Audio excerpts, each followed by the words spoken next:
Hi, I'm Joe Matega with Custom Fundraising Solutions. We're here today with Bobby Dougherty. Bobby is the boys head varsity soccer coach at Bay High School in Bay Village, Ohio. And I've had the pleasure of working with Bobby for the past 5 years with the Mattress Fundraiser. And I just wanted to, he was kind enough to give us a few minutes to just talk briefly about the fundraiser, kind of how it's worked for his program, and that kind of thing, and maybe answer a few of your questions as well. So first off, obviously, we've done this thing for 5 years, and it is a little bit goofy. We acknowledge that. But maybe what were your first impressions when I kind of approached you? I know it was kind of a little bit different. And what did you think? No one likes fundraising. It's one of those you have to do in some instances, and sometimes you want to do it. This one was weird. It really was. I've never been approached to sell a mattress ever. I've sold a lot of things, but never mattresses. And this was a strange one. By definitely the weirdest one. So thank you. It really was. But when you're looking at it, I mean, you're wondering how the heck it could work. I think is the fairest description. And it didn't cost us anything, which was huge. I mean, because we've outlaid a lot of money for popcorn and cookies and pizza and hard goods and soft goods and On the front end. So yeah. Well, good. So after we ran the first event, as I recall, I think we sold like 73 sets or something like that. Yeah. Kind of what did you think? What were your impressions? So was it what you expected? Different? I don't know what my expectations were, because again, just being new, it was just very simple. It was, matter of fact, to the point. We need your kids to get in contact with someone that would be within their family, neighbors, if they were interested. And I'm like, we've got enough, players that we thought that this would work. We just got to get one, and that was really the comment. I think we could find a person, but it's not like a candy bar. Right. No one's going to buy a mattress. Hey, we feel bad for your son because he's doing his fundraiser. No, you're going to buy this because you need it. And that was the easy part. It really was. And 73, I was amazed at the number, and I didn't know if it was a good number. I mean, that was the weird part, because I really didn't have any kind of measuring stick at that point. Okay, good. So when you kind of look back, how did your perception change? Like, what did you think? I think my biggest concern was, is this going to work long term? It was wonderful. The money came in. We were like, wow, this is great.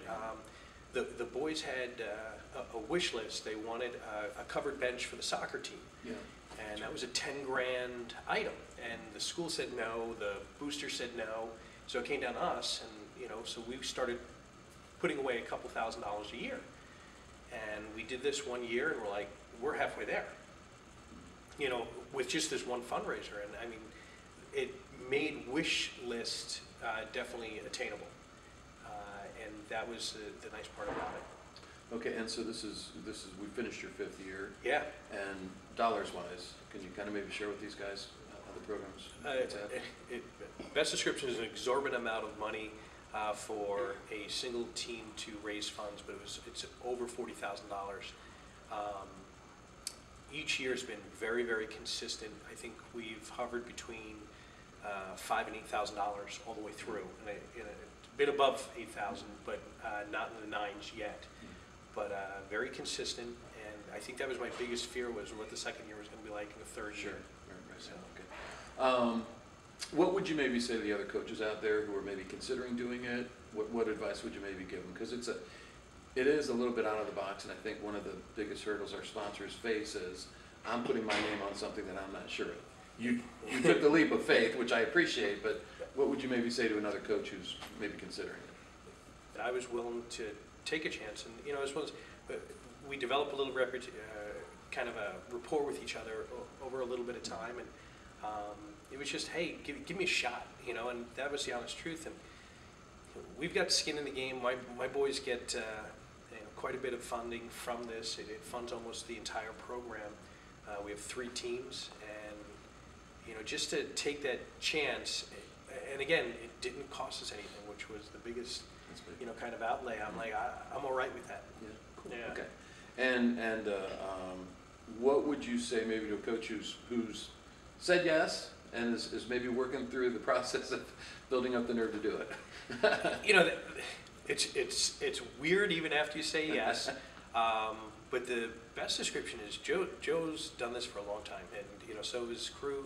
They come in, they're very professional. They do a great job of organization. It's, you know, to me, it's a solid 3 days of work. We have a day where we go out and canvass the city.